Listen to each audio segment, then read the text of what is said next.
Side of our Wake Up Call studios every single Monday through Friday from 9 a.m. to 11 a.m. Eastern Time.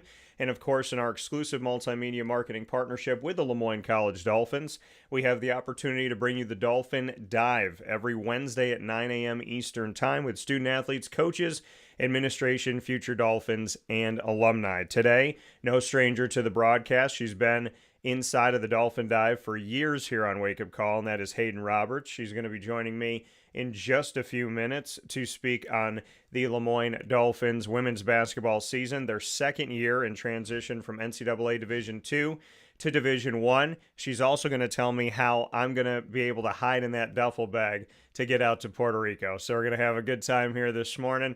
Inside of MonPazPopcorn.com is what's popping. Haedyn will be first. And then to finish off hour number one, Jerome Smith is going to be joining me of Syracuse Orange football history. He's part of the 1,000-Yard Club, and he'll be speaking with me on Fran Brown in the 2024-25 season.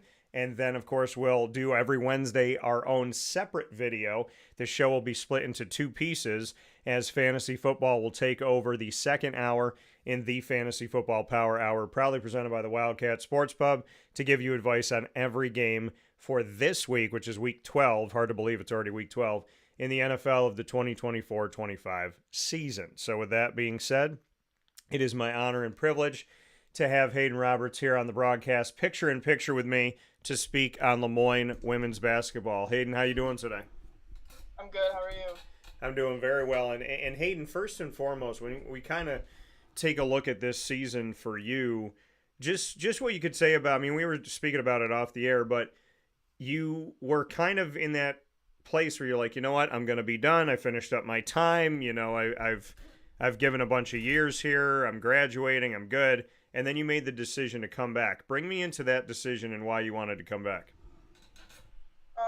I think last year I kind of had my mind made up. I was ready to graduate and move on. I'd spent the past 4 years at Moyne. I loved it there. I still do love it here. And they had announced that Coach Nick was coming as the new coach, and he had reached out to me, and we talked back and forth a little bit, and we both kind of came to the conclusion that I wasn't exactly ready to be done with Moyne yet, and so I made the decision to come back. I'm getting my MBA in leadership, and so this will officially be my last year with Moyne playing basketball. What was it in the conversation with new head coach Nick DiPillo when you said that him and I spoke a lot and he and I kind of agreed that I'm not done? What was that conversation where you realized you weren't done? We just kind of talked about, you know, my career, what it's been like here, and just kind of talked about leaving kind of one more year on the table and not wanting to look back and regret. I don't want to say giving up because that's not what I'm trying to say, but, you know, just leaving that 1 year on the table, just kind of walking away from it and leaving a lot unknown and not knowing what could have happened within that short time. So for you, I mean, when Nick's talking to you and saying, hey, you don't want to leave that year and then you can never go back to it, you were also in a place of the coaching staff is changing. You know, you're gonna have a new head coach. So how much of a role did that play in? Were you concerned of like, hey, you know, if I come back and this isn't a good fit? I mean, did you think about that at all? Did that weigh on you at all of like, not even not a good fit, but just, you know, my last year is going to be with a different head coach? I think there's always a concern. My freshman year when I came in, Coach Gina Castelli was my coach my freshman year, and then after that year she announced that she was no longer going to be at Moyne. So this is kind of the second time that I've experienced a head coaching change, a coaching staff change. And so I was a little bit familiar with what those feelings were like. And there was always the possibility that, you know, it was going to be nerve-wracking and I wasn't sure what to expect. But I think that I was going to take the situation, whatever it was going to be, I was going to make the most out of it. And it couldn't have turned out better. Coach Nick and the rest of the coaching staff, they're amazing. And I couldn't have asked for a better situation for my fifth year.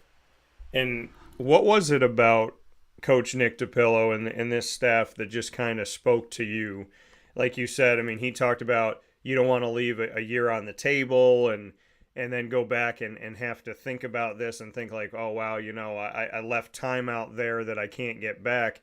But what else was it about him specifically that made you believe, I've already been through a coaching change at Lemoyne, like you said, from Gina Castelli to Mary Grimes. So when you're talking with Nick, what was it about him that made you think, you know what, if I'm going to do a fifth year, I want to be coached by this guy? Right from our first phone call, I could tell he truly loves basketball. He has a passion for the game, but he truly cares about the players that he's going to be coaching and the players that he coaches. And I could feel that just from the first phone call. And then when I came out here to meet him in person, you could tell that even more. He's a family guy. He just pours everything he has into the sport, into his position. And you can just feel that, and it makes you want to be the best player you can, be the best teammate you can for your team. And I think that was a big reason why I wanted to come back, because I thought that it embodied Lemoyne, what I stood for, what I value. And so I think our values just kind of matching up and aligning was a really big factor for me.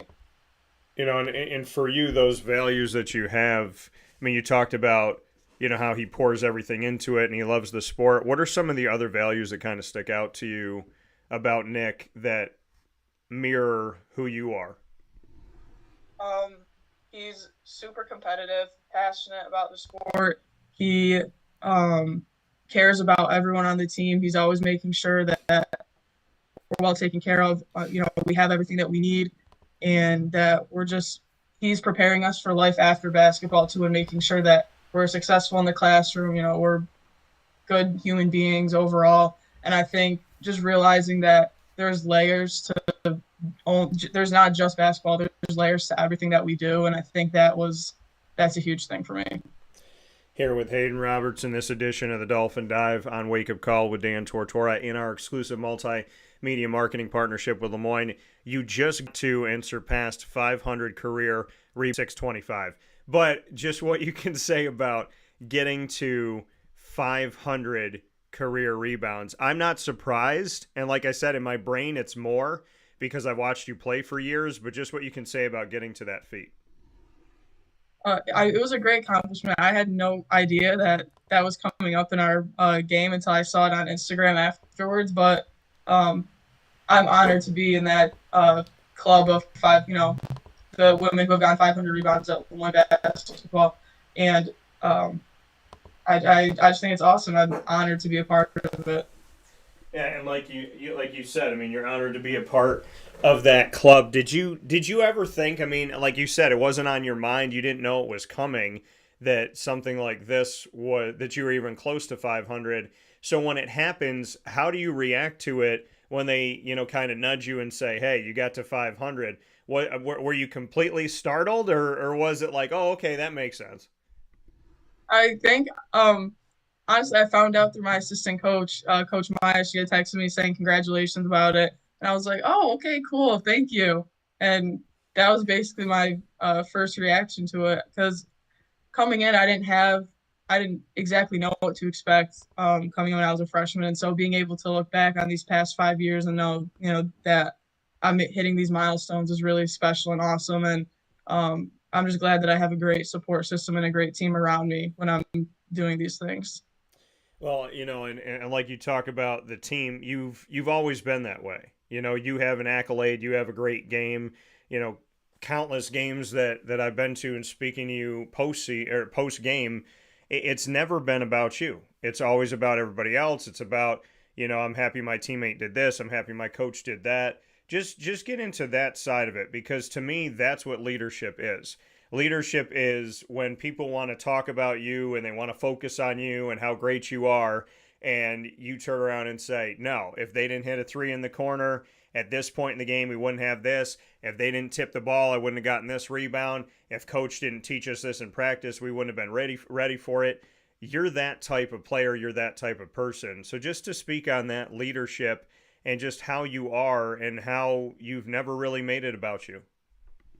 I think it starts with our coaching staff. I mean, they bring us all together and we start as a team, and I wouldn't be able to do half the things that I have done in my career without the coaching staff, and especially without the team that I have and the, girls that I play with on the court. And I think that's a huge part of it, is recognizing that it's not just one person, and that a lot of my success I can attribute to my team. The points I score, I get the passes from my team. They find me open. The rebounds, we're all working together. We're boxing out. We're doing what we need to do. And then the ball just happens to come to me a couple of times. It might go to my teammate the next. And so I contribute everything to my team, because without them, we wouldn't be successful as we are, or as we're going to be in the future. And so I just think that's a huge thing to keep in the back of your mind sometimes when people are congratulating you and recognizing, your accomplishments. It's good to take it in the moment, but also to be humble about it and just recognize that you have a whole team behind you that's supporting you, helping you, and cheering you on. Yeah, and you making mention of the fact of like a team is the sum of its parts. Essentially, when you go through what you went through and you've seen all these changes, you've seen changes to the roster and you see changes to the coaching staff. I want to go back to the coaching staff and then get to the roster here. Gina Castelli, when she's recruiting you and she wants to bring you in and wants you to be a part of this, just what you saw in her and then why you stayed with Mary. And I know you talked about this transition to Nick, but you've seen better than anybody, Haedyn, that collegiate athletics is a business and change happens. Gina, I knew Gina the whole time. I remember when I first started covering women's basketball at Lemoyne, we sat down at the beginning of her career. There were round tables that were right outside of Ted Grant Court, and we sat there and we talked about what her vision was. And then I got to see her get up on a ladder and swing the net around after the team won their first and only NE10, conference championship and won it here at Lemoyne. So seeing all those moments, and then when she says, hey, I'm going to retire, I was completely floored, because to me, I'm like, Gina can't leave. Like, Gina's synonymous with the program. Then Mary comes in and it's consistent success all the way through. And then I talked to Nick on the phone and him and I became fast friends. I mean, it's like, this is what he cares about. This is what I care about. This is his vision. This is, these are my hopes and my vision. I love this team. He is so passionate already coming in here. Like, you've had great coaches, but you've also had to navigate change. How have you navigated through that? And what can you say to that effect of being in this place where you have had 3 coaches in 5 years? I think one thing that stays consistent with all of them in my mind is that they want to be successful and they want to put Lemoyne out there. And the whole goal is to cut down nets, and that's the one thing that's always stayed consistent with them. And so I think the end goal always stays the same, but how we get there sometimes is different.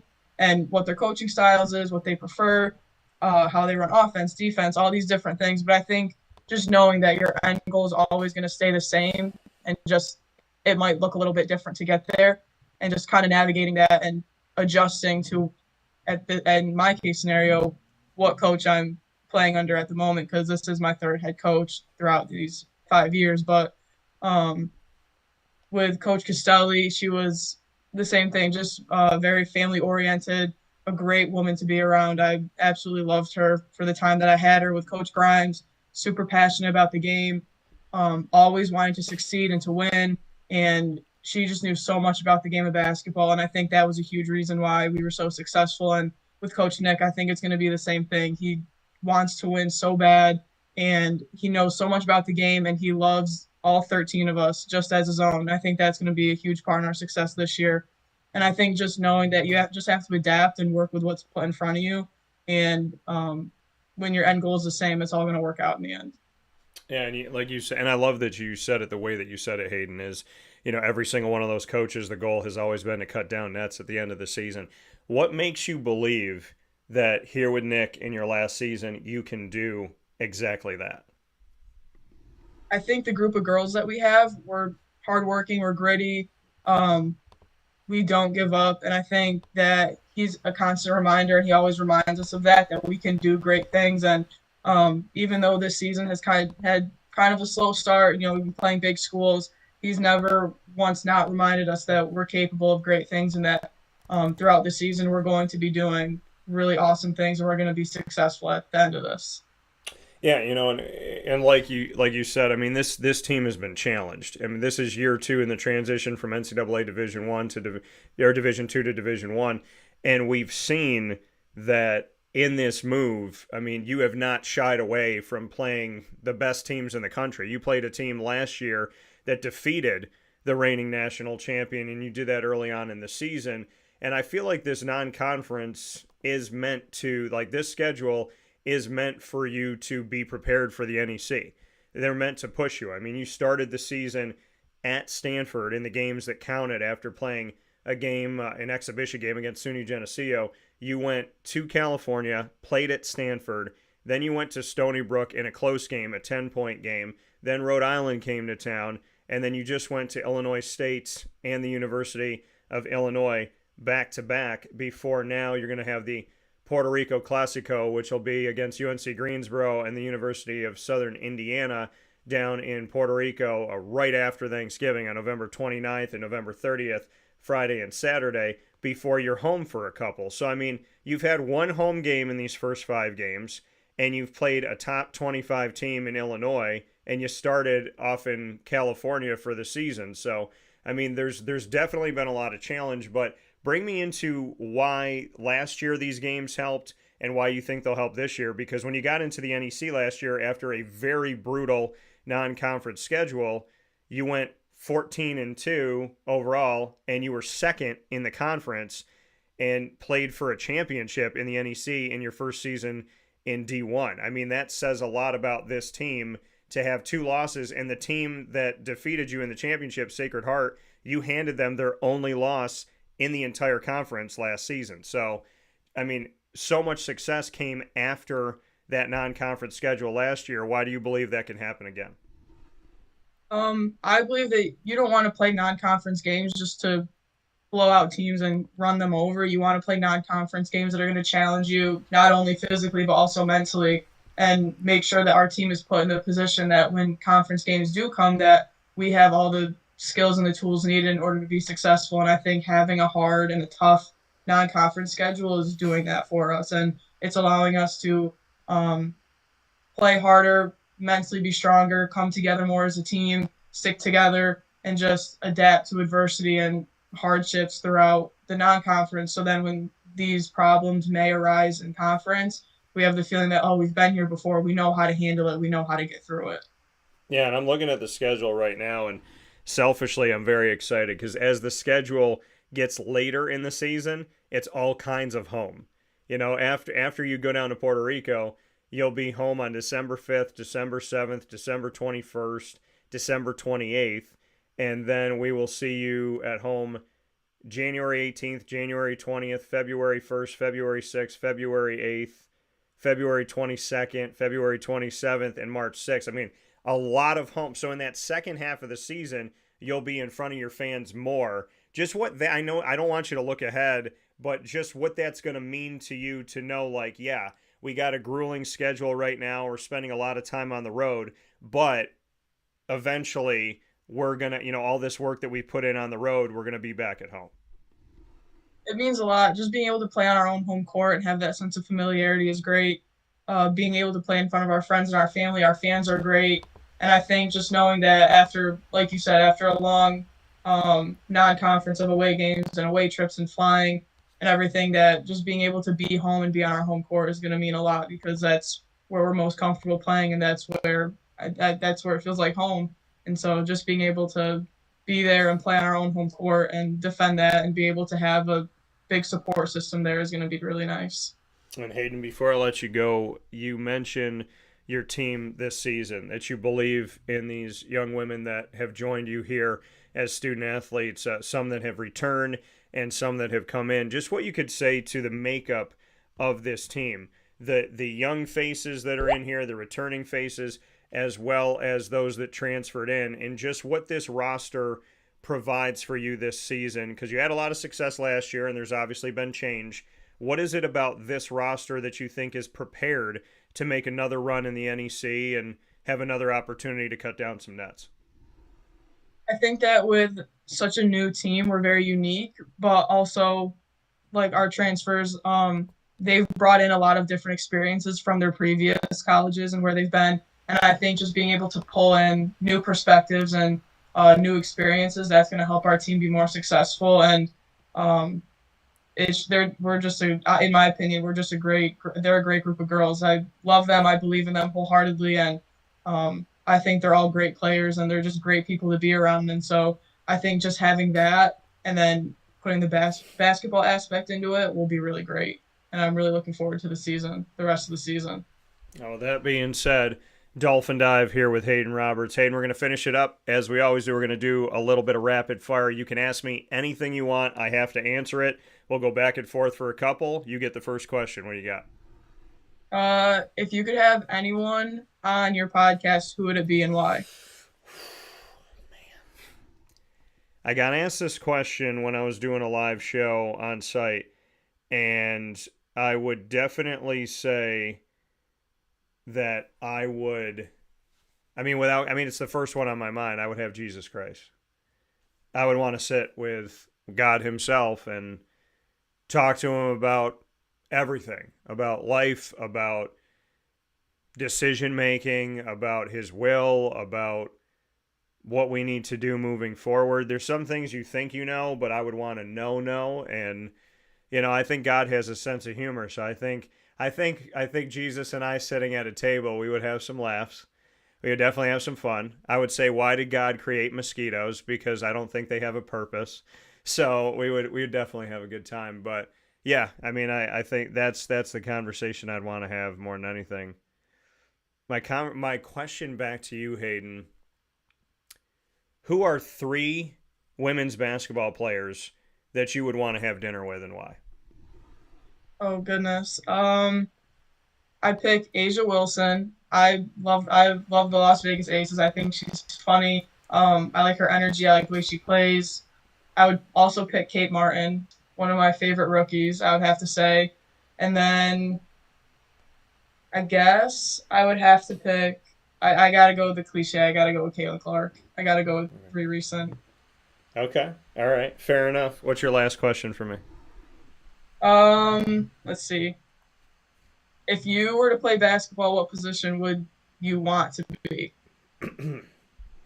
Well, I had a coach that put me at forward, and the guy was a head taller than me. Now, he didn't score when I went up against him, but I was like, why do you have me underneath? So I would want to be a point guard. Definitely, I think I can be a shooting guard, but I'd want to challenge myself, challenge my ball handling, and see if I could be a point guard for a team for sure. And that's what I always had growing up. I wanted to be a point guard. I was okay being a shooting guard, I think, if I had to be. But I always wanted to be a point guard. So I'd probably say point. My question back to you, what is your greatest memory at Moyne that doesn't have to do with basketball up to this point?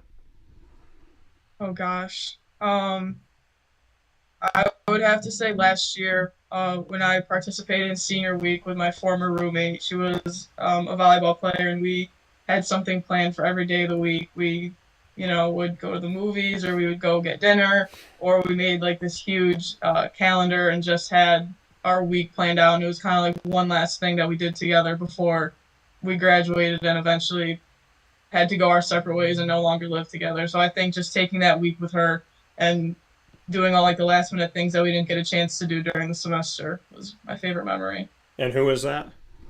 Maddie Dombrowski. So, Matt, what do you want to, if Maddie was watching and listening right now, what would you want to say to Maddie?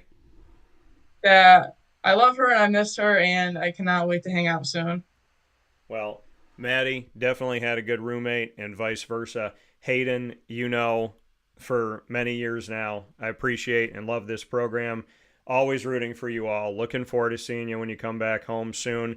Have fun in Puerto Rico. Stay safe. And to you and to the entire team, I know that last season there were so many great things that happened, but you wanted more. I hope this season you get more. For Moyne Dolphins women's basketball and for Haedyn Roberts and the squad here in this edition of the Dolphin Dive, thanks for being a part of it, Haedyn, and I look forward to talking with you soon. Thank you. I appreciate it. All right, take care. Thank you. That coming once again from Haedyn Roberts here on Wake Up Call with Dan Tortora, where sports truly meets that thing called life. We appreciate you being here inside of the broadcast, and we thank you so much for hanging out on Wake Up Call with Dan Tortora. We got a lot of great stuff coming up here on the show. We're going to take a quick step aside as we get set to have Jerome Smith on the broadcast. We'll be back right after this on Wake Up Call with Dan Tortora. Thank you for being with us, and thank you to Haedyn Roberts for joining us inside of our exclusive multimedia marketing partnership with the Moyne College Dolphins. Hi, this is Amy from Mother's Cupboard, home of the Whole Frittata. We are open daily 6 a.m. to 1:30 p.m. For takeout orders, call 315-432-0942 and tune in to Wake Up Call with Dan Tortora for our monthly food challenge and try our Wake Up Call signature menu item available 7 days a week. Here at Mother's Cupboard, we are Central New York, and it's our honor to serve you. Ma and Pa's Kettle Corn and Popcorn Factory remind us that every day is worth celebrating at 201 7th North Street in Liverpool, New York. Open Monday through Saturday in-store and always online at maandpaspopcorn.com. Serving our Central New York community and beyond, order anywhere, anytime at maandpaspopcorn.com. Stop in to get a tin at Ma and Pa's on 201 7th North Street in Liverpool, New York to get your half-price refills for the rest of your life. Come to Ma and Pa's for your holiday gift giving for family, friends, employees, and clients. And remember, for fundraising and events, to call 315-450-6272. That's 315-450-6272. Ma and Pa's Kettle Corn and Popcorn Factory. How corny are you? This is Jimmer Sikowski, owner-operator of Chick-fil-A Cicero, 7916 Brewerton Road in Cicero, right in front of the Home Depot. I had a deep feeling that God wanted me to do something bigger with my life and to help people, help others. He kept putting Chick-fil-A in my life, and I realized as I was going through the franchise selection process that positively impacting the lives of others was really core to what we do here at Chick-fil-A. First of all, it starts with the food. The food is brought in fresh daily, and we bring in local produce. We prepare to order in the kitchen. We hand bread our chicken. We hand spin our milkshakes. It's great food. It doesn't taste like fast food. I think the second thing is the way people feel when they come in a Chick-fil-A restaurant. It's different. We try to treat people with intentional kindness here, which is very different and deeper than good customer service. And so I think it feels remarkable for most people to come in a Chick-fil-A restaurant. And then lastly, the impact that we try to have in the community is very different. It's a big part of the expectation of every operator of a Chick-fil-A restaurant is that they're actively engaged in their community, they're a leader in the community, and they're making a difference. When they realize that what we're striving to do is to shine a little light in their life, that's a very, very different experience than you will have in any other quick service restaurant. And it's that remarkable experience that I think people will emotionally connect with. And a welcome back here to Wake Up Call with Dan Tortora, where sports truly meets that thing called life. Appreciate you being here with us Monday through Friday from 9 a.m. to 11 a.m. Eastern time, and it is now time for me to be picture in picture with someone who is part of the 1,000-yard club at Syracuse, and that is none other than my good friend, Mr. Jerome Smith. And look at him wearing that star on his hat right now. So we got Rome in the house here, and as you know, and I know, and we all know, and God reminded me yesterday, just when you think it is, there's more work to be done, because why? The hay is never in the barn. Mr. Smith, how we doing? What's up, brother? How you doing? I'm doing very well. How are you? How are things? Man, I gotta congratulate you. 21 years. 21 years of being in the business, huh? 21 years, yeah. Man, congratulations, brother. Thank you. I appreciate that. Coming from you, that means a lot to me. So yeah, 21 years, it's crazy. Because I feel like I'm 21 years old. I feel like I'm just getting out of college. I feel like I'm like itching to get after my first thing. And then I'm looking around the room at these people this past weekend, and I'm saying to myself, like, 21 years I've been doing this, and it flew by. But I mean, man, well, Go ahead. I know you typically do the question, asking the questions. What's some of your most memorable times throughout your 21 years? I know we got a schedule and everything, but I got questions and I wanted to know and give you a chance to throw those things out there. Sure. My most memorable moments, there's so If many. you got five, Top five. So top in five, no specific order, for sure. asking Eric Dungy about his career at Syracuse, all of the adversity, the injuries, the negativity, the media, people not believing in them, not believing in him, and then seeing him get emotional about that moment and be down at Camping World Stadium in my second home of Florida. That was a big moment. That meant a lot to me. I would say going to the 2016 Final Four, men's basketball at Syracuse's last Final Four, because I predicted that Syracuse would be at the top of the ACC. I had them in North Carolina. I was laughed at. I was ridiculed. I was mocked. And then they ended up being in the Final Four. And then the newspaper didn't want to do a follow-up story with me. So that was interesting. And so I would say being able to say that I was the only human being that publicly in America thought Syracuse was good that year, like the only registered media person that thought that they could make it. That was a really amazing moment because I got to go with my dad to the Final Four in Houston. So I would say with Dungy, I would say with that 2016 team, honestly, and I'm not saying this because you're on here with me, my moments with you have been a reminder, and I'm going to tell you why. See, your team, you and Prince and Adonis, like, there was a different backfield for me, and LeQuint kind of gives me that feel now because him and I always, like, shake hands, and we always, like, take a moment away from everybody, but you did that with me. Like, and I know I say this every time you're on, but I said I always call you 3 words Jerome because when the camera came on, you would be very short, very serious, very much like, yeah, whatever, get me out of here. And then the cameras go off, and then you'd walk over, you'd be like, what's up, Dan? How we doing? And then we would just talk, and you'd be smiling, and we would have a good time. So I'm going to talk about that embodiment that you had that made me feel like I always wanted people to know that I was different. I wanted you to know that I cared. I'm not treated the same at Syracuse University. I don't have preferential treatment. I'm not one of the media people that they bend over backwards and give them everything they want. They make my job very difficult at times. And the fact that, like, the players still know who I am, still know why I am, still know what I do. Like, I always wanted to build relationships, and they made it really hard to do that. So when the relationships were built, even though it was difficult and even though barriers were up, it made me feel like God was always taking care of me and always has been. And so that's what I talk about with my relationship with you is like, I had this much time, and then I had this much time, and then I had this much time. But I feel like you would describe me the same way LeQuint would describe me. And that makes me feel like no matter how much time I'm given, it's still getting through to you guys that I'm different, that I care, that you matter to me. So that's a big part of it. And I got 2 more. I would say,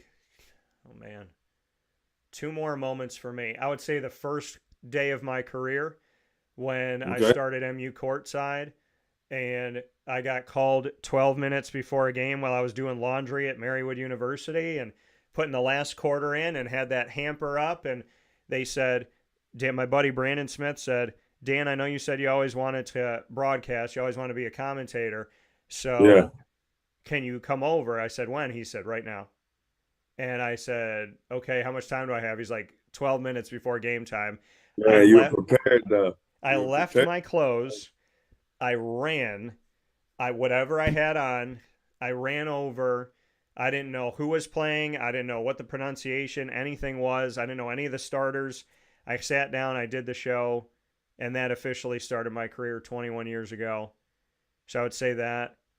And I would say my other moment is meeting Joe Forgione, the first person that I ever had as a partner. I was trying to find someone to broadcast with me, and he just embodied a lot of good human values.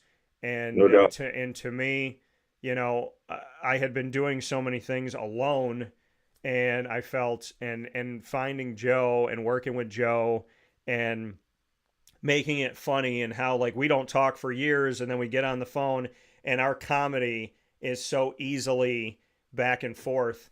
It's like we know each other's brain. So Yeah. I'd probably say the beginning of my career working with Joe, getting a credential at Syracuse when I was essentially told I didn't deserve one in the beginning, and No then doubt. being able to talk to you guys and the relationships. Because and then I would say Dungy and the 2016 team, but there's so many moments. Really what it is, Rome, is like I always want you guys to know, and it's been over a decade, but when I'm interviewing players, like, you know, I want to build a friendship. I want to build a relationship. I want to know Yeah. mom. I want to know dad. I want to know grandma and grandpa, your girlfriend, your siblings. Like, I want to talk with you 30 years after you're done. And For in sure. order to do that, you know, you just hope that little bit of time that you have, that people see who you really are. And I'm just grateful to God that no matter how big the window has been or how small, that, you know, I just feel like you guys know who I am. You know what I stand for. You know what I'm about. And I'm just grateful to God that if it's 2 minutes, that you know, you guys see a difference. Because I was talking to my buddy. I was like, I don't know if they can see it anymore because the time is so minimal and you can't really Yeah. talk to a lot of guys during the season. And then, you know, LaQuinn will come up to me, or Marlowe or Justin Barron, and I'll see them like out doing things, and they treat me the same way you treat me. No doubt, man. And you naming some really good dudes, man. Those are heck of a players and heck of a dudes off the field. Just watching them from afar, those are some of my favorites. So you got anything more? You got another question for me, or that's it? No, that's all I got right now. If I get any, man, I'll make sure I pitch them to you. All right, so for you, Ron, we got it. We got to get the elephant out of the room right now. Okay. Yeah. What do the Dallas Cowboys need to do to win a game on their home field? They ended last season getting blown out by the Packers. They started this season getting blown out by the Saints. They have not won at AT&T Stadium. Dak Prescott's injured. I don't know why Yeah. they brought Zeke back. None of this makes any sense to me. So, Rome, I want you to play general manager. Tell me what moves you would make for the future of the Cowboys. Oh man, well, you obviously got to get your quarterback healthy. You got to get your quarterback healthy. Get some people around him that can help him and keep him up on his feet. Obviously, we got to be able to run the ball better. You got to find a run game. Got to find a run game, probably in the draft, maybe. And then you got to play better defense, man. They done gave up some points at home, and on the road, just as far as defensively. They got to stop some people. So man, obviously I don't know coaching wise. I know obviously they're gonna do the necessary things they should do. But as far as players, I think you just gotta get your quarterback healthy. Maybe get somebody around him, in front of him that keep him up on his feet. Help him out with a run game, and I think you should be all right. They got some talent though.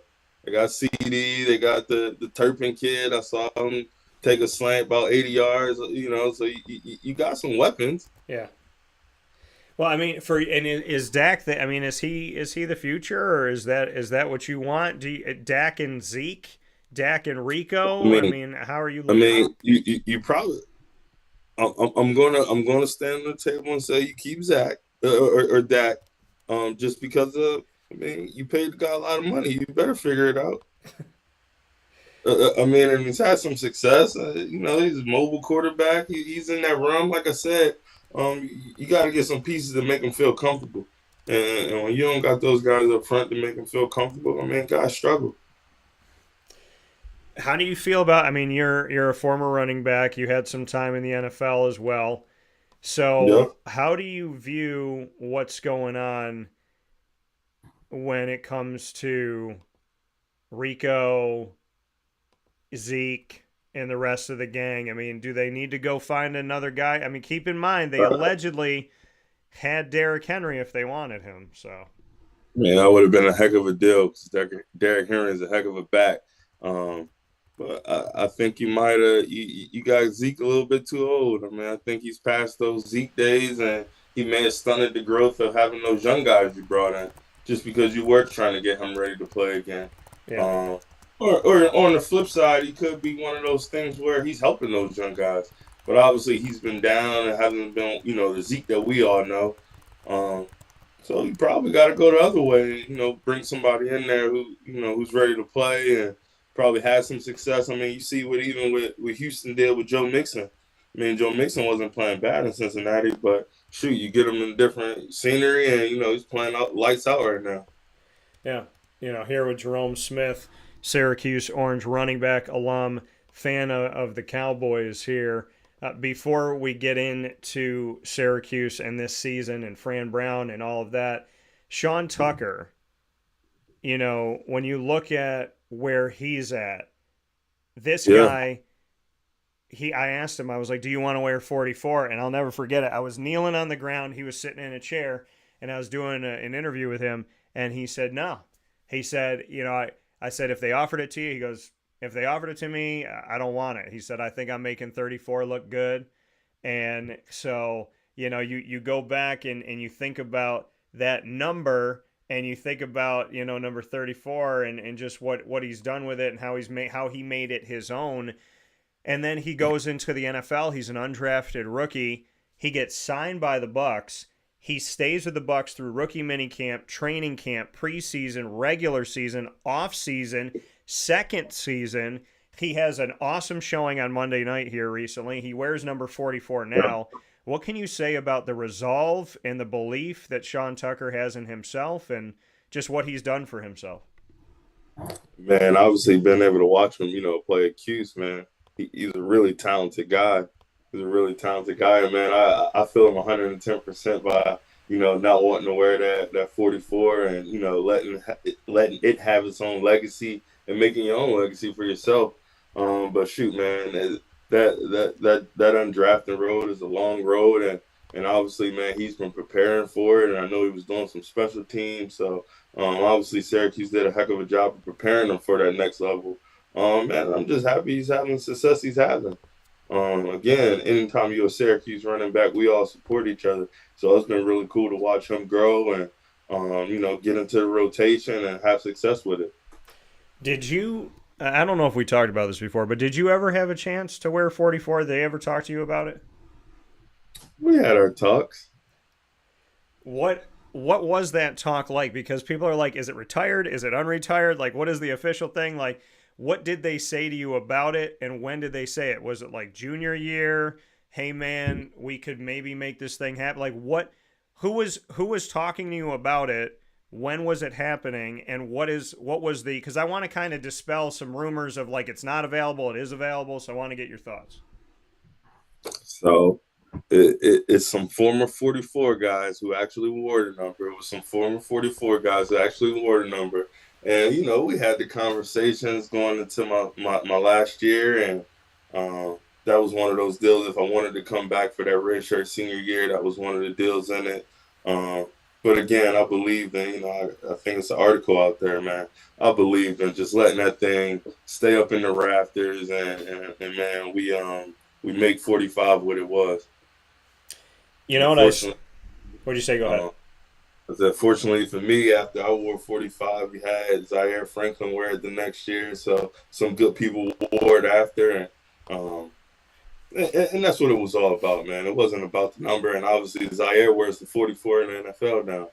So, guys have had their opportunity when they want to wear it again. Yeah. I think at Syracuse is just so prestigious, man, to keep that thing up in the rafters. Let people continue to chase it. So when you say former 44, I mean, you can, if you don't want to say it, you can blink at me. You can do whatever you need to do. But are we talking Floyd Little, Rob Conrad, Jim Brown? Okay. So if Jim Brown's in the room saying, Rome, you can wear it if you want to. I mean, that's a big tilt to you, man. That's a big nodding of the cap there to you. Yeah, obviously we had did some good things there, and again, it was just so much respect for those guys. that wore it before me, and you know what they had done, and it was no reason to touch that.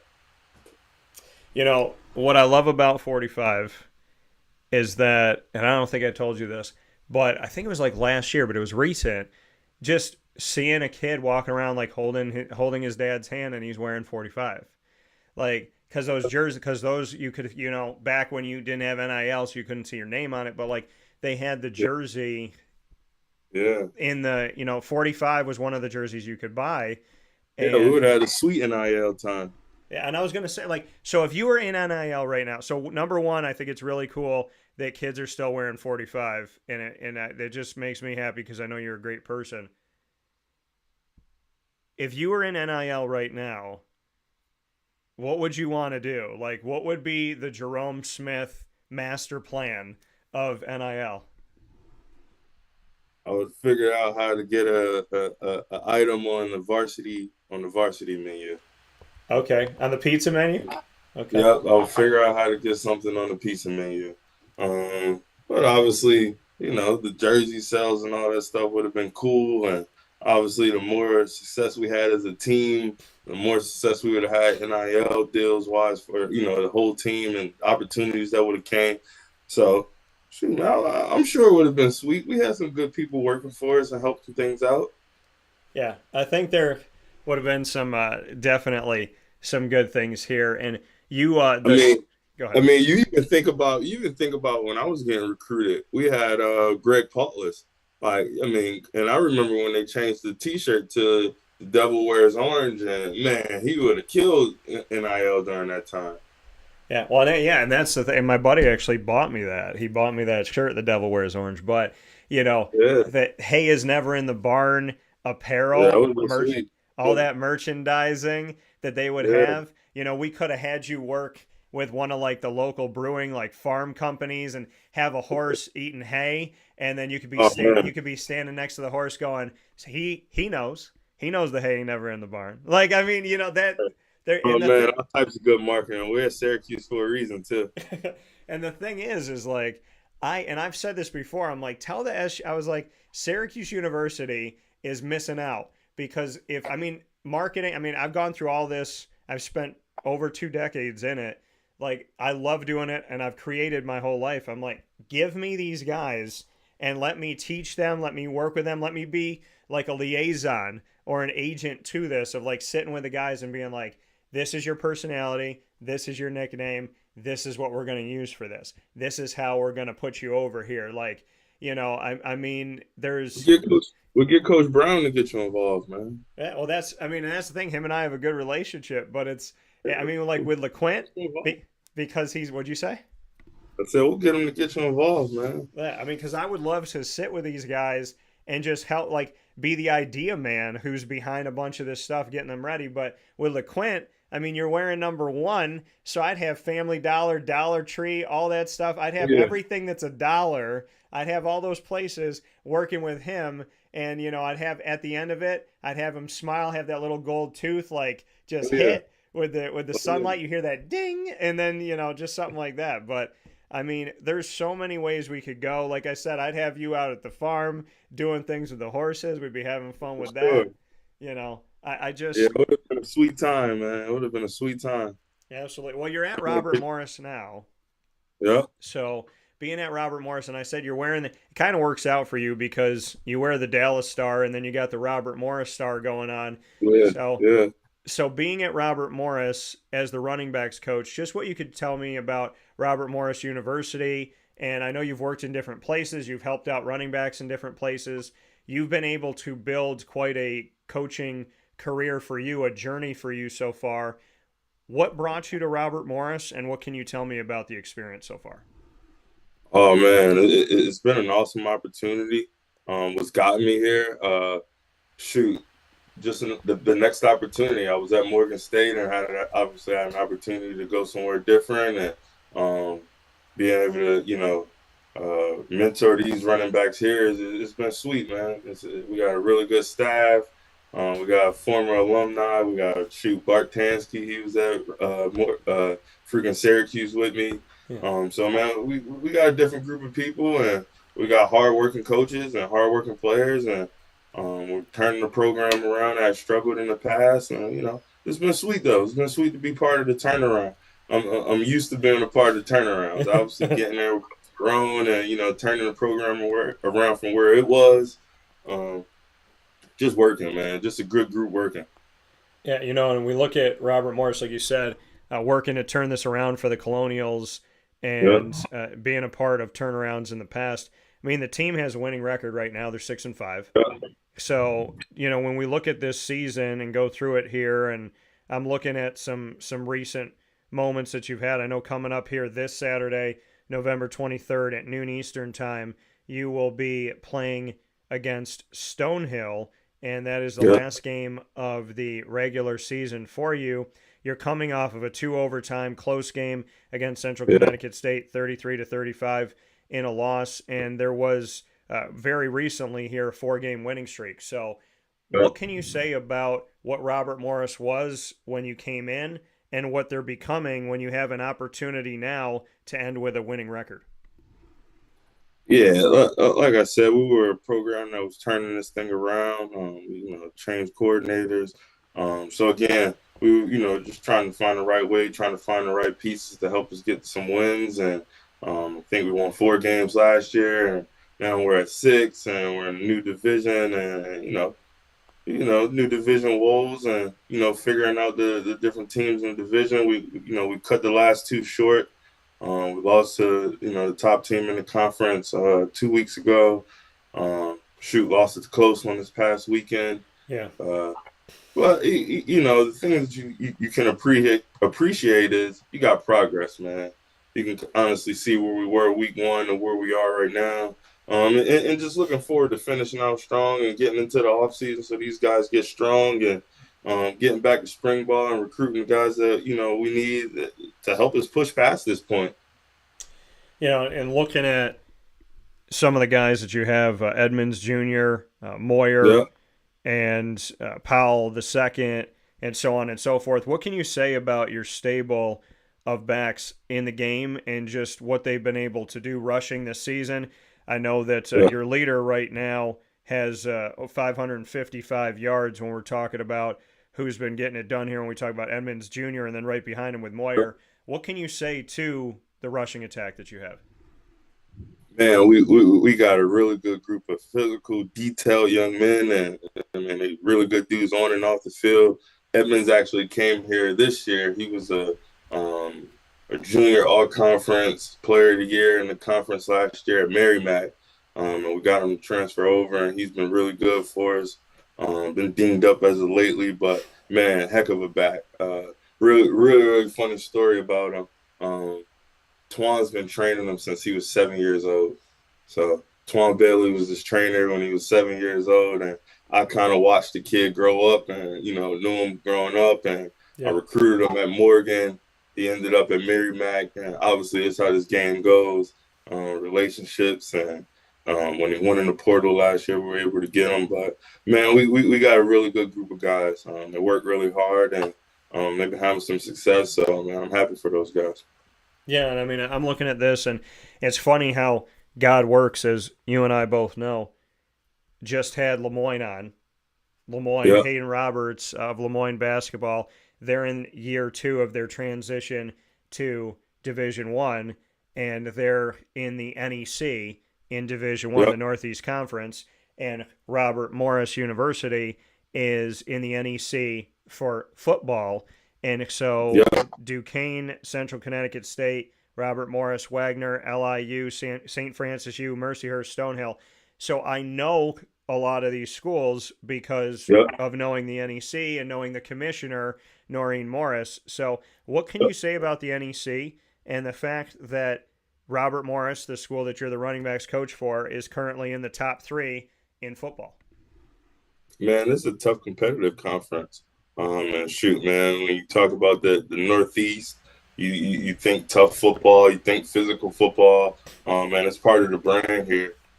Obviously, just getting back to the NEC because it's our first year back in the NEC. Man, I'm excited. It's a heck of a conference. It embodies what you want. It embodies exactly what you want as a football coach. And obviously, I'm a Northeast guy and a running back myself. So shoot, man, it's really good offensive lines and defenses, and obviously we got some really good running backs in this conference. Yeah, I just, like I said, the world is so small. And looking at this and saying, okay, the NEC is something that I've known because of the commissioner, and then Lemoyne ends up in the NEC, and then here you end up in the NEC, which is really, really, really cool here. For you, what has been most rewarding about working at Robert Morris and seeing this turnaround? Just to see the success in the guys, and like I said, that progression. Man, these guys are constantly getting better every, week to week. Just seeing how much they learn and how much they're developing, on and off the field. We got a heck of a group of young men. Being able to mentor guys. I mean, even just having a chance to get guys like Moo Parkman in here, who was a former Syracuse guy, obviously. Just getting him in here and being able to mentor him. I know he was somewhere where I hold very close to me, but didn't work out for him there. But shoot, let's make it work out for you here. And I think that's ultimately the end goal when you get into this business, is helping the young men develop. Yeah, and you have some awesome quotes, and I think Sean Tucker gets a lot of credit for the things that he put up there. But I have to say that before Sean, you were the one putting out, no doubt. The hay is never in the barn, and you still to this day put out a bunch of quotes. I just reposted some of them because while we're talking, I'm looking at them, and so I want to make mention of two of them, and I want to get your thoughts to go a little bit deeper into them. Yeah. So those quotes are this one I'll use one because you reposted Zaire Franklin. This is the one I want to ask you because this one is from you. Surrender the outcome. What does that mean? Yeah. Man, we don't care about the outcome. Just give you all. Just give you all. I don't mean you don't care about winning or losing. Give you all. We give you all, man. Just surrender the outcome. We're not worried about that. Put everything you can in. We always talk about, I heard a really cool Mike Tomlin quote. Man, let's fit 8 pounds in a 5-pound bag. Let's fit it all in there. Let's fit it as much as we can fit into it. Let's fit into it. We'll worry about the outcome on another day. I love that. I love it. You always inspire me, Rome. You always. Man, no doubt, man. I get it from other people, so I try to push the message on. I know somebody needs it. Amen to that, and that's very true. Well, Syracuse football, man. 7-3, 7-3. My prediction going into the season was 8-4 at worst, maybe 9, could be 10, but that I had them that 8-4 was what made sense to me going into a bowl game. So they got two shots to do it. They got UConn at home. That's an old rival. Yeah. And they got Miami, and I don't know if you know this, Rome, but I'm going to throw this at you. Miami has not played Syracuse. Now, Syracuse has been in the ACC for over a decade. Yeah. Miami has not played Syracuse as an ACC opponent in the Dome the entire time that Syracuse has been in the ACC. They have only played each other one time in over a decade, and it was in Miami. So when Miami comes to town, the last time that Miami and Syracuse played in the Dome, they were opponents in the Big East. Right.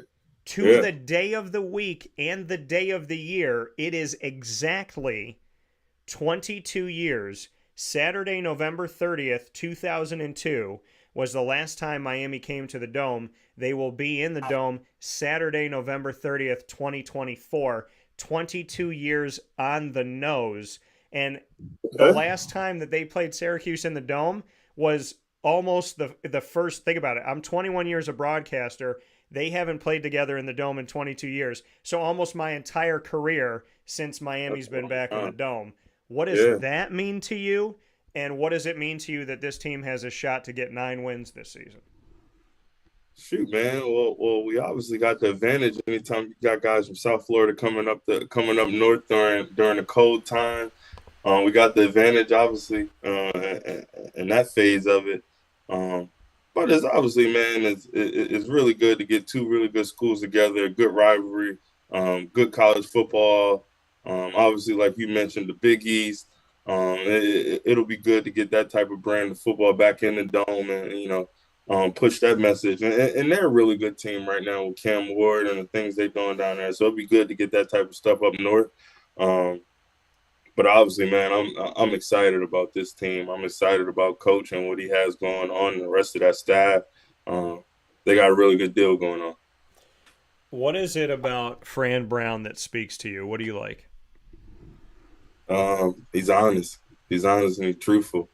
He don't hold any punches. You can tell you can tell even on the sideline he wants to dominate, and off the field he wants to dominate, and what I mean by off the field he's dominating just as much work as they're doing in the community. Man, they dominate in that neighborhood, that community that truly supports the Syracuse players. So I think that's huge, man. He's just doing a good job at being present. And I think that's one of the things I know Coach Moyne did for us when we were there. We were present. We worked at the community centers. We made our rounds around town. And man, he's getting guys that are like him, his brand of guys. Well, and you talked about, you said when under Doug Marrone, you made your rounds around town. Bring me into what you did, because I don't think people necessarily know what your team did in the community. So what was it like? What did you do? What did Doug Marrone have you do for the community? Yeah. We always went to some type of community center, whether it was Boys and Girls Club or YMCA deal. And oftentimes they would have us go talk to some of the community centers or like the detention centers rather. And we would go in there and shoot. I remember shooting hoops in there from time to time, and just going to mentor those guys and tell them about our process. And obviously, those are guys who were at that point where they could change their lives over, where college football wasn't a far reach for them, or even being college students wasn't a far reach for them. So it was really always cool just to get back and talk to kids. And obviously it's your first chance at mentoring as a college athlete, and people do it as pros, but you really get a chance to do it at that college level. And he provided that for us. How important, be it Doug Marrone or Fran Brown, how important is it, or anyone, for a team to have community service? What do you think that does for a team? I think it's huge. I mean, I think it's really getting back, thanking the people in that area who support you. Obviously you got fans and alum, but you got those people who boots in the ground, who watch you week to week, who shoot, man, they do everything, whether it's the barbershops in town or it's the sneaker stores you go to. People really support us there. So being able to get back and them seeing you present in the community, I always think that's a good deal for you. You said you went to detention centers. Mm-hmm. I mean, you're in front of people who have made choices in their life, and you're hoping that they turn in the right direction, turn to God, turn to being positive. Just bring me into that. Bring me into what you learned from being around people in detention centers that had made mistakes and were going through that. Obviously, it puts you in a position where you begin to appreciate your life. You appreciate the decisions you've made in life, and again, it almost gives you a guilty way of thinking. And I say a guilty way of thinking of it could have been you. That could be you in that situation. But you slipped through the cracks, or you made some decisions that fixed it. But it also is going to hold you to a higher standard now. Now I know I can't mess up because there's other people watching. Those kids inside those detention centers, they watch us on Saturdays. You know what I mean? Shoot, they'll see in the newspaper if you end up on, doing something you weren't supposed to do on a Sunday, after a game, you made the wrong decision or something like that. They knew. So, it holds you to a standard and it keeps you accountable. Yeah, Jerome, I mean, and I think that's great, and I'm not surprised that it had that effect on you, because of what type of human being you are. Yeah. When you see this team, and you talk about, like, it makes you look at your life and say, I slipped through the cracks. I didn't go down that road. Fran talks all the time about Camden, New Jersey. Talks about how he drove through, Syracuse, and some parts reminded him of Camden. You come from Delaware, you come from the Northeast. Like there's places in any nook and cranny of this country where you can get lost.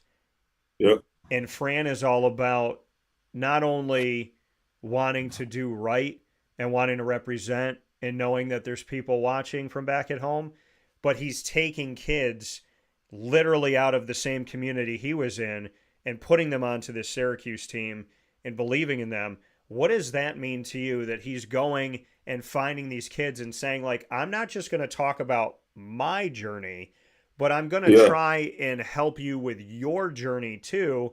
And I mean, I'm talking to Justice Ross Simmons yesterday, and I'm putting that up today. Like, I'm talking to him about his life, and we're talking with all these different guys, and like Deuce Chestnut coming back, and these guys that said, like, it could have been me. I could have gone down that road.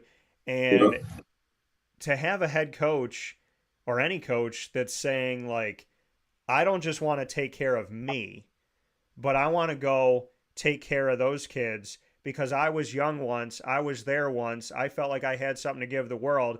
I'm going to give them a chance. What does it mean to you that he's not just talking about his community? He's actually finding players from that community and other communities around the country and giving them a chance.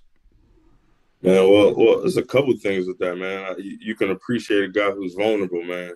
He puts his emotions out there. He lets you know how he feels with those guys and about those guys. So you can appreciate in any head coach that that's ever vulnerable with their players in that situation.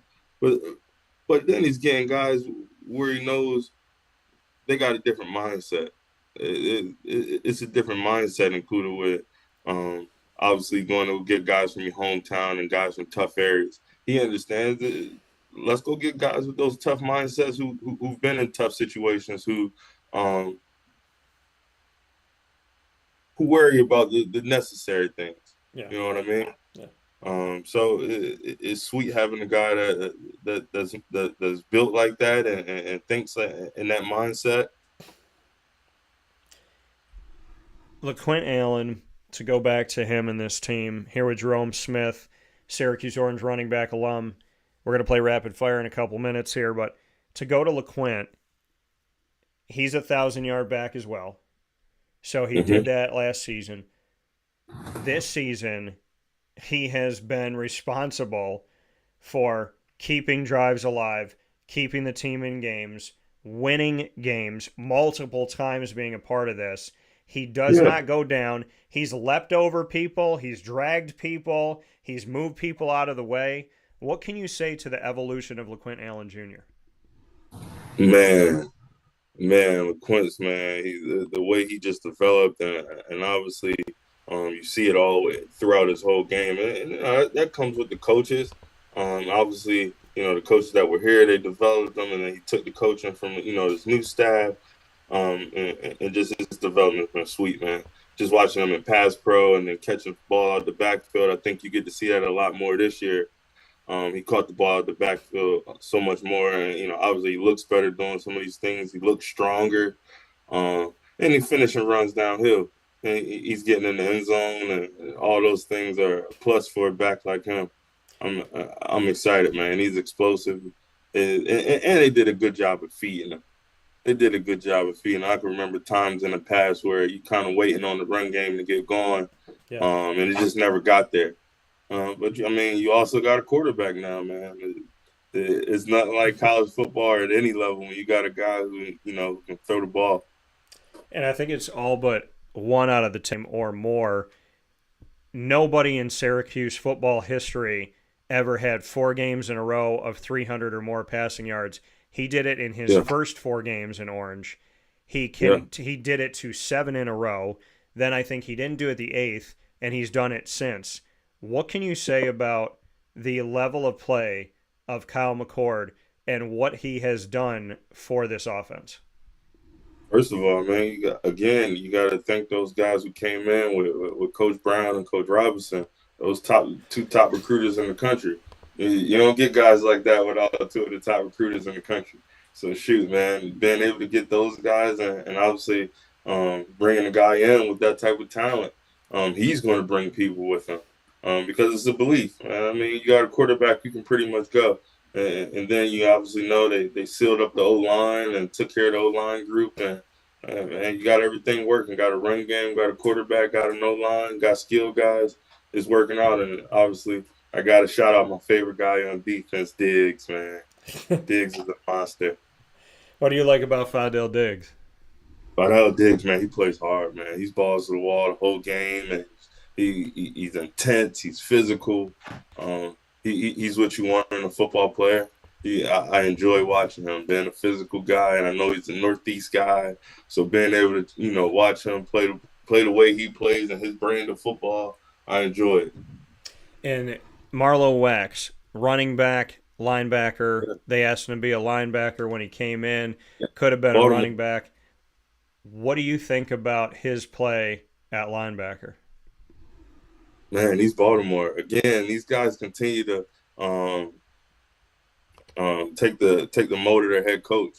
They're tough, man. These dudes are tough, physical. Obviously, I know he was hurt for a few weeks, and obviously being able to get him back at this point in the season. Just enjoy watching him over the years he's been there. He's honestly gotten better every year. Anytime you see that 2 out there on the defense, it's some good things happening. That coming from Jerome Smith. Jerome, before I let you go, we're going to play some rapid fire. We can ask each other anything in the world. You get to start. What do you got for me?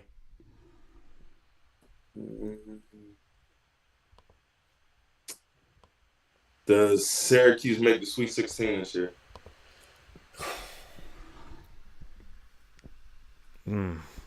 No. No, sir. No. Listen, it's a new team. Yeah. It's probably not a probably. lot of talent though. Yeah. It is the newest team that I've ever it's the first year that I feel like I've gone into a locker room and I'm like, I got to get to know all these faces. Like it's definitely it's new. It is the portal. It is college basketball, unfortunately, right now, in the not great sense of the fact that you have to retool everything. But Adrian said, we're doing things differently. I'm asking different things of the guys. We're running a different system. We have more possessions. You need to give it time. And so, Sweet 16, I'm going to say no, but my heart hopes that they can get back to the tournament and at least get to 32. So, my question back to you, Rome, prognosticate this for me. What state does Syracuse play their bowl game in this year?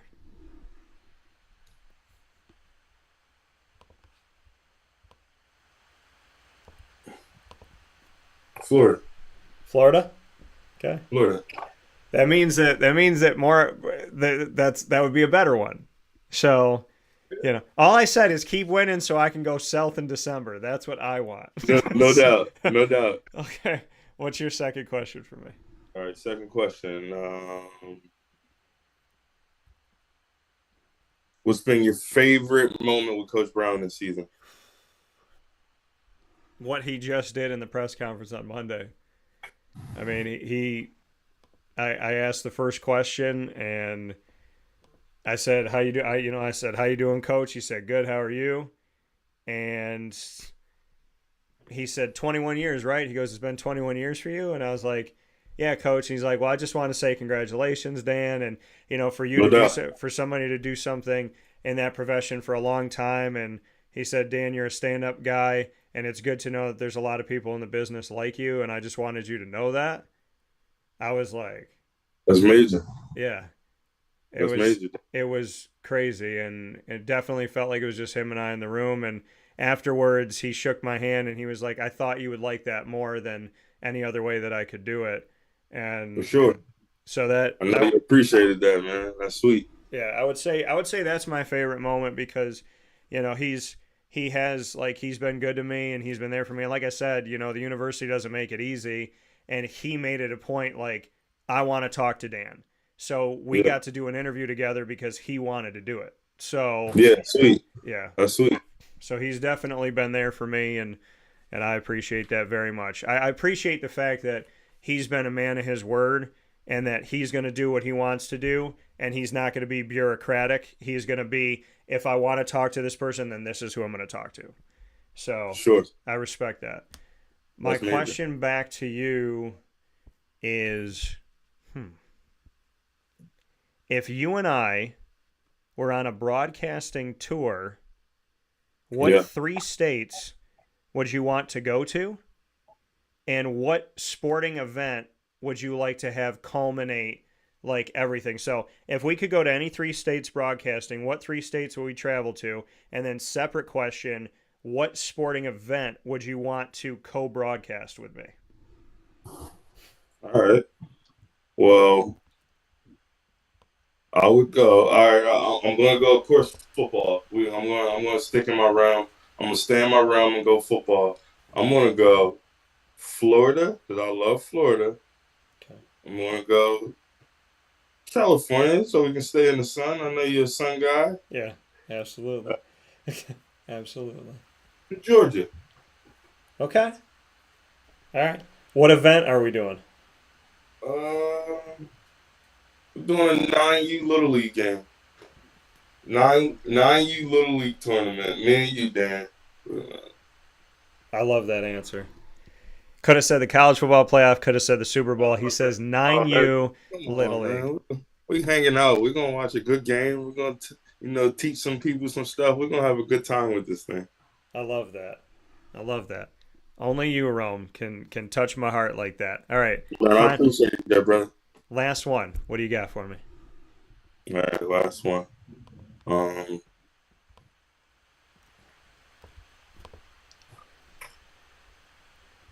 What is the ultimate broadcast for Dan Tortora? What's the biggest thing or the biggest event you would want to broadcast? It could be the Super Bowl. It could be, like you just mentioned, the college football playoffs, whatever you got. Man. All right, I'm going to give you 2 answers. I'm going to give you a funny one, and I'm going to give you a real one. All right, here we go. Funny one, let me do the college football playoff. Because if they let 4 Big Ten teams in there, I'm going to be all over that.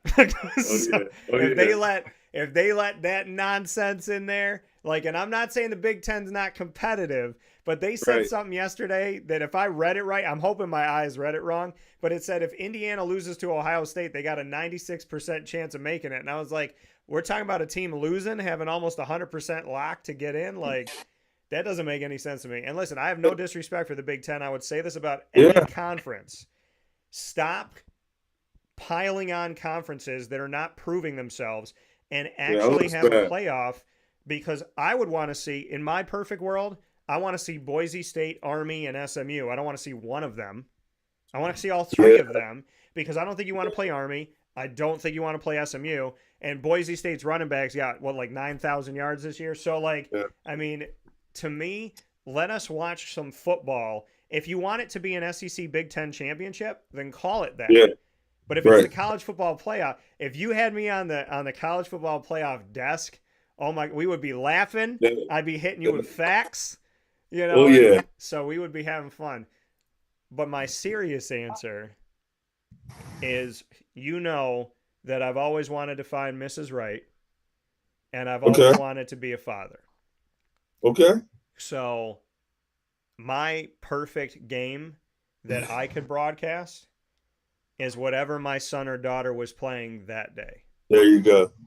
That's big. Yeah.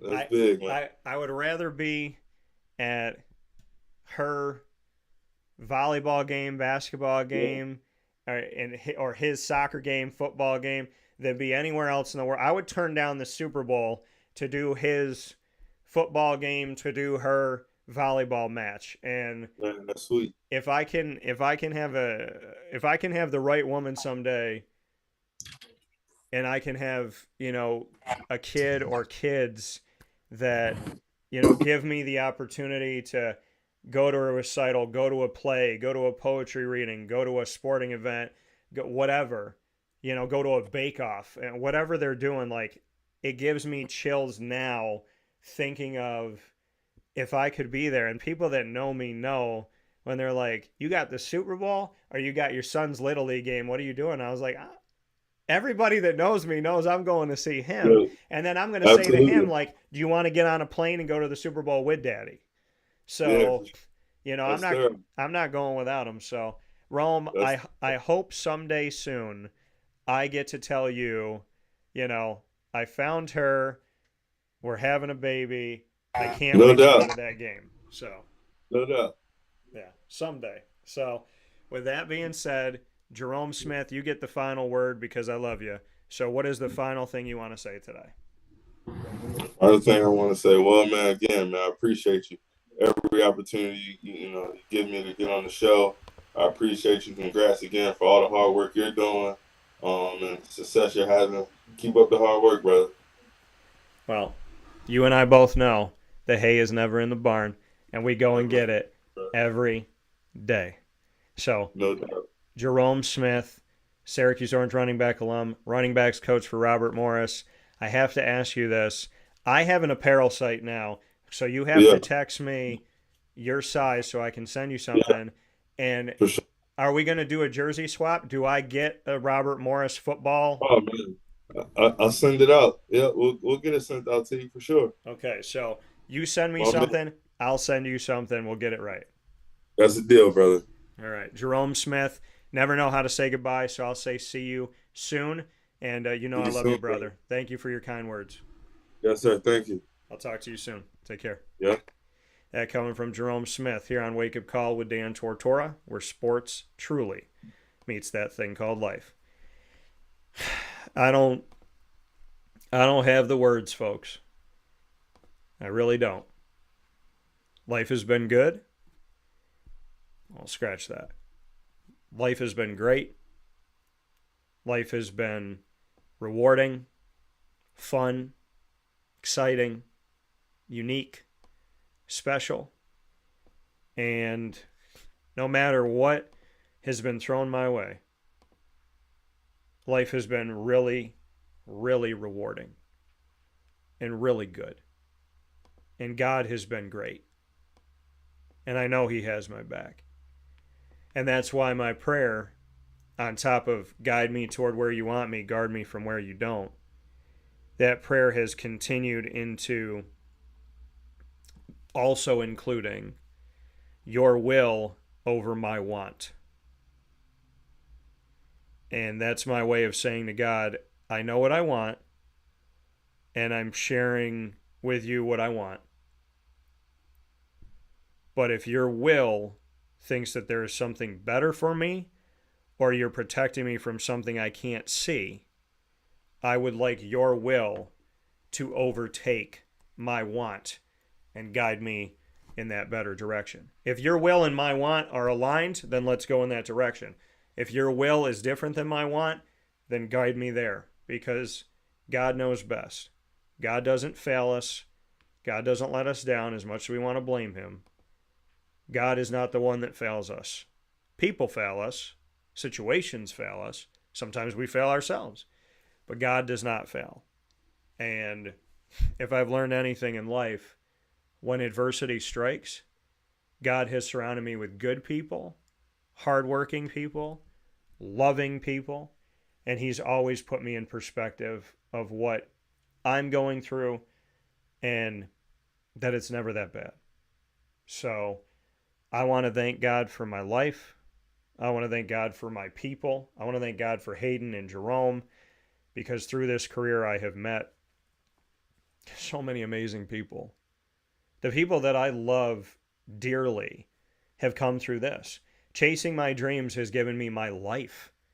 You realize that? It's not a job. You know, people go to a job, they do the job, they come home, they forget about the job, and then they worry about it the next day.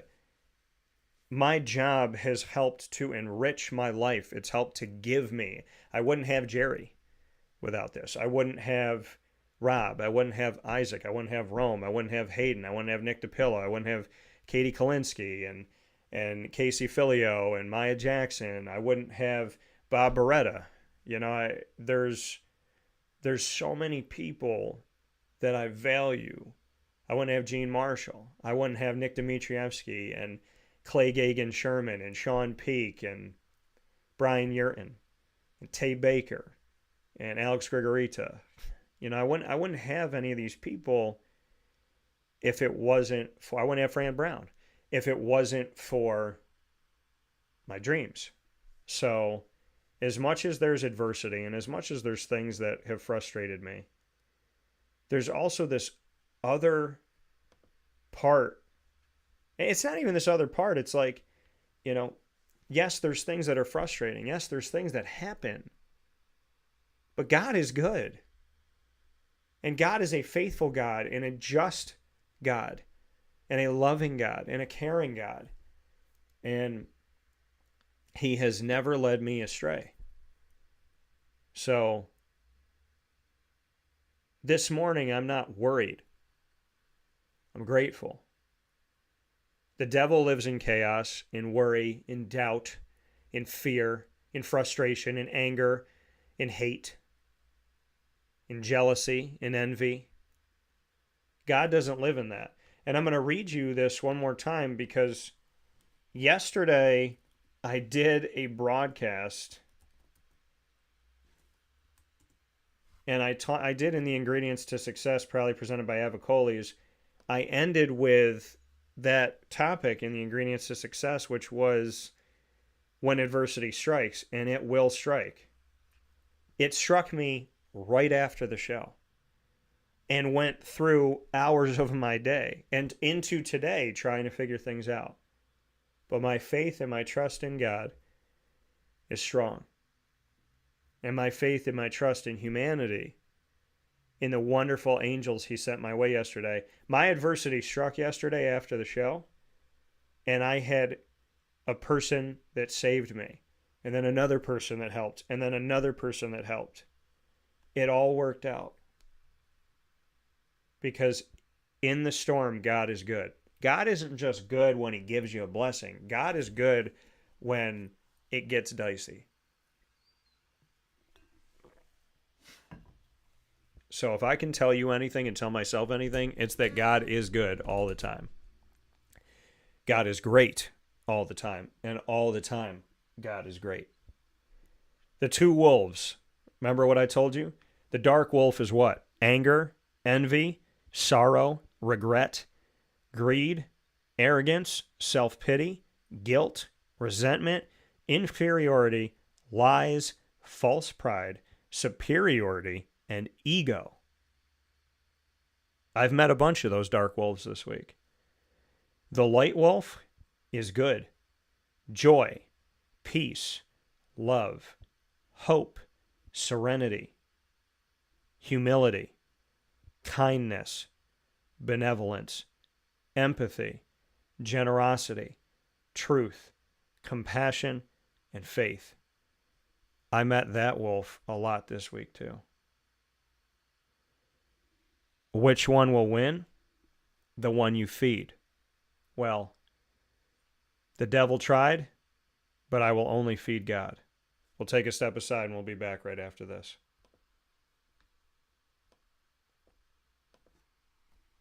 Here's a message from Renee from Bryan's Landing, located on 6523 East Seneca Turnpike in Jamesville, New York. Open Tuesdays and Wednesdays for dinner, Thursday through Saturday for lunch and dinner, and Sundays for brunch.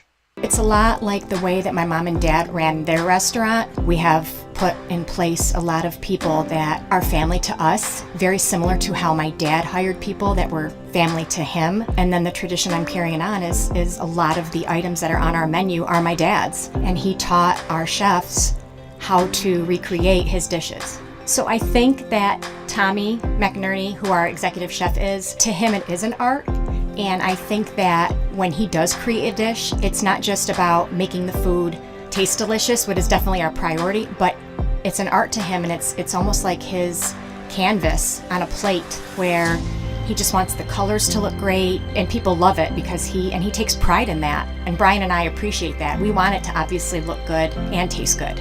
I will tell you, when we opened up, it was 6 weeks before COVID. And what was amazing was the community, our friends and family stepped up, and everybody did takeout. Everybody supported us. Our hearts were just so filled, So to Brian and I, obviously our friends come all the time, and we just have repeat customers in Jamesville, and I think people going to our previous restaurant in Green Lakes are making the trip to come to Brian's Landing to support us. And I mean, I think we have great food and a great atmosphere. So it's very, very important to us. Head to Brian's Landing, located on 6523 East Seneca Turnpike in Jamesville, New York, where memories have become recipes that are now meals to share with you. Tuesdays and Wednesdays for dinner, Thursday through Saturday for lunch and dinner, and on Sundays for brunch. And be sure to come out for live music Friday, Saturday, and Sunday.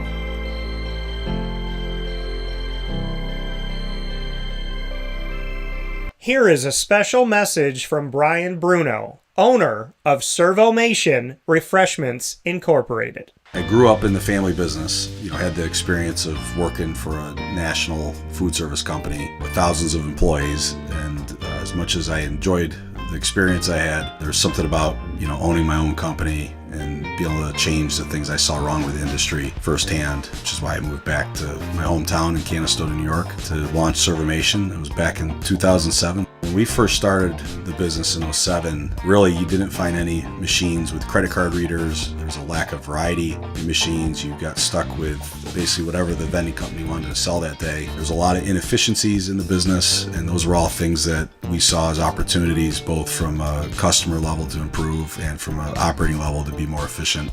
We've really been at the forefront of introducing retail technology into our space. We were doing self-checkout back in 2009 before it really became a national phenomenon. The whole point of it isn't to just improve the customer experience. It's to make it feel more like a retail environment where people don't have to be afraid of what they're buying behind glass. They don't have to be afraid of not being able to see the ingredients of the packages. It was an easy transaction from that standpoint.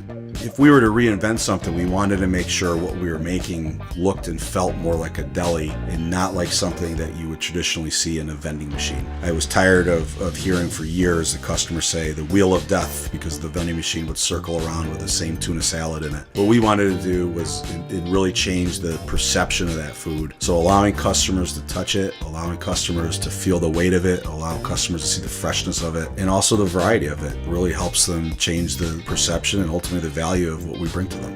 The point of differentiation you have to make is either in value or the quality. And I think on both of those fronts, Servomation has really, in large part, changed that value system for employees. So they no longer have to worry about bringing their food from home or having to leave their desk during the day and rush out to get back in time for their break to end. We're bringing something that they can count on in their break room every day, and they know it's going to be there, they know it's going to be fresh, and they don't have to worry about it being sold out or something that they don't enjoy. We've also heavily invested in flavored water machines, so you can get a glass of water with a fresh piece of fruit in it, along with bean to cup coffee machines. So there's not a day that goes by we're not surprised when we get customers that call us and say, we didn't know you could do all this. We're really lucky to have a strong group of dedicated employees. Most of our employees have been with us since inception. They're family to us, and people like doing business with people they like and trust. And I think the same thing goes for employees. In a day and an age where there's a lot of corporations that just look at an employee as a number and don't get to know them, that's just not the way I was raised or how I like to do business. So we're a little old-fashioned. We like getting close to our employees. We like knowing how we can help them. We like knowing how we can improve their lives, adjust their schedules, whatever it may be to help improve their quality of life. And we think in the end that makes for a happier employee. We're fortunate enough to have really grown over the last several years, and from Pennsylvania to Massachusetts to Connecticut, we really do have a strong connection, even though we're not in the rooms every day with these employees. There's not one single employee that we feel like we don't know, and certainly we know they can call us at any time, and they're definitely treated as family to us. I wake up every single day really excited to surprise our customers in a good way. The one thing I could tell you is I think that every one of our employees and every one of our customers will continue to be at the forefront of every decision we make. Find out how Servomation can help you and your business by going to servomation.com.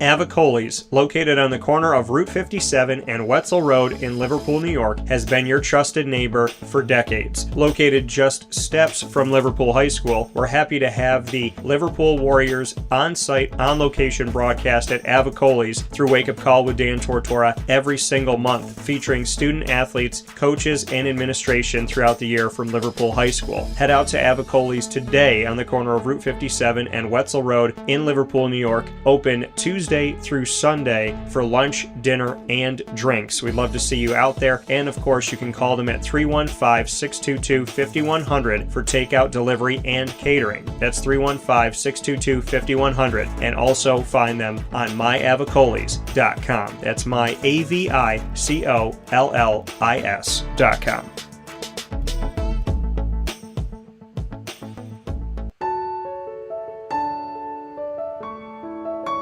Having peace of mind when you're out of town that your furry-loving friend is safe and sound means taking them to Canine Campground, because we all know that when it comes to the love of our pets, it goes well beyond the call of duty to make sure they're safe and sound. Right, Lily?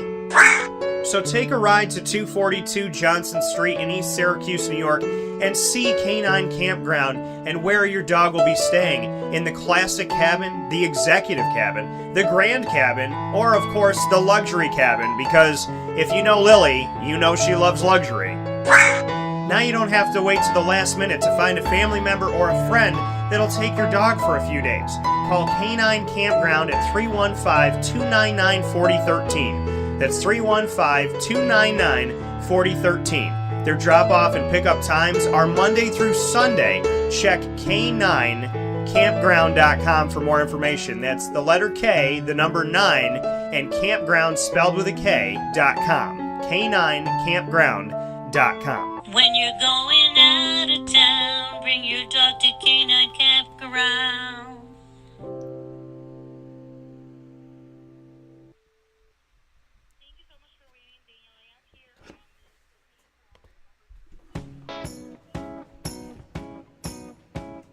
In these unique times, there are those in our community that give us a sense of normalcy and positivity. Pizza Man on 50 Oswego Street in Baldwinsville has been here for you for over 35 years and is here now.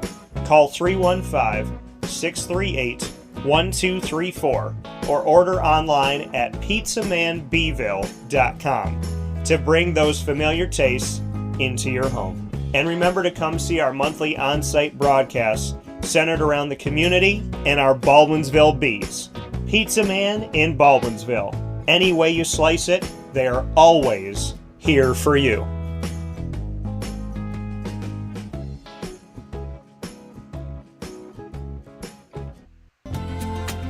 Looking for your next ride? Look no further than Great Lakes Honda City, located on 7140 Henry Clay Boulevard in Liverpool, New York. Serving our community for decades, their new and pre-owned vast array of vehicles are available to you Monday through Saturday on site. To search from home, shop at GreatLakesHondaCity.com. Call 315-365-5576 to set up an appointment. That's 315-365-5576 for Great Lakes Honda City, 7140 Henry Clay Boulevard in Liverpool, New York. Great cars, great people, Great Lakes. All right, you need to come out here and get yourself the Brooklyn Pickle. I was talking about this with one of my buddies. I was like, yo, there's no better sandwich in the state of New York than the Brooklyn Pickle. And now that I found out that they're going down to North Carolina, we are taking over your taste buds everywhere you are, wherever you're going to be. You need to get yourself out to the Brooklyn Pickle. Pinehurst, you just realized that you found yourself the best sandwich shop that you're ever going to have. This is a glorious moment. It's a blessing to your community. You're welcome. Brooklyn in the house, baby. Go over to the Brooklyn Pickle. You already know what it is. You heard the man. Head to Brooklyn Pickle Pinehurst on 1788 Old Morgantown Road in Southern Pines, North Carolina.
Avicoli's, located on the corner of Route 57 and Wetzel Road in Liverpool, New York, has been your trusted neighbor for decades. Located just steps from Liverpool High School, we're happy to have the Liverpool Warriors on-site, on-location broadcast at Avicoli's through Wake Up Call with Dan Tortora every single month, featuring student athletes, coaches, and administration throughout the year from Liverpool High School. Head out to Avicoli's today on the corner of Route 57 and Wetzel Road in Liverpool, New York, open Tuesday through Sunday for lunch, dinner, and drinks. We'd love to see you out there, and of course you can call them at 315-622-5100 for takeout, delivery, and catering. That's 315-622-5100, and also find them on myavicolis.com. That's myavicollis.com.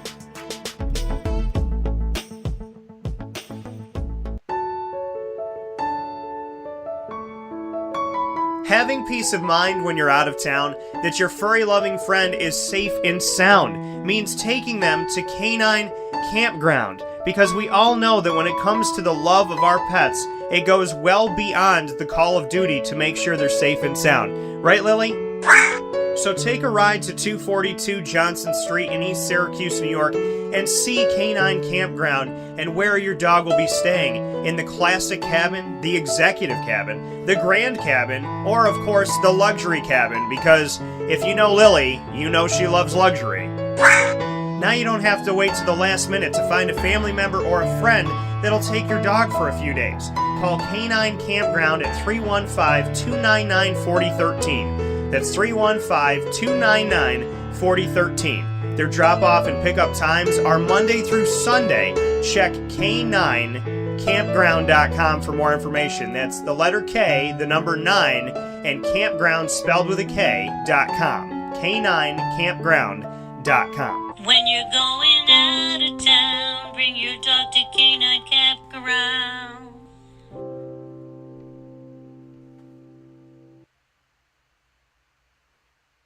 Welcome back here to Wake Up Call with Dan Tortora, where sports truly meets that thing called life. Always an eventful morning here with Wake Up Call with Dan Tortora, and in my life in general. So we're going to take a step aside over to the next video. So for those of you that are watching and listening around the country and the world, stay with us. We're going to start a new video and a new audio feed here so that you can get our upcoming fantasy football and talk about the NFL that's coming up in just a few minutes. Stay with us. We'll end this video and the audio feed and join you on our next video, which we do on Wednesdays so that fantasy football owners can get right to the information. Thank you to Haedyn. Thank you to Rome. And we'll be back with you in just a moment.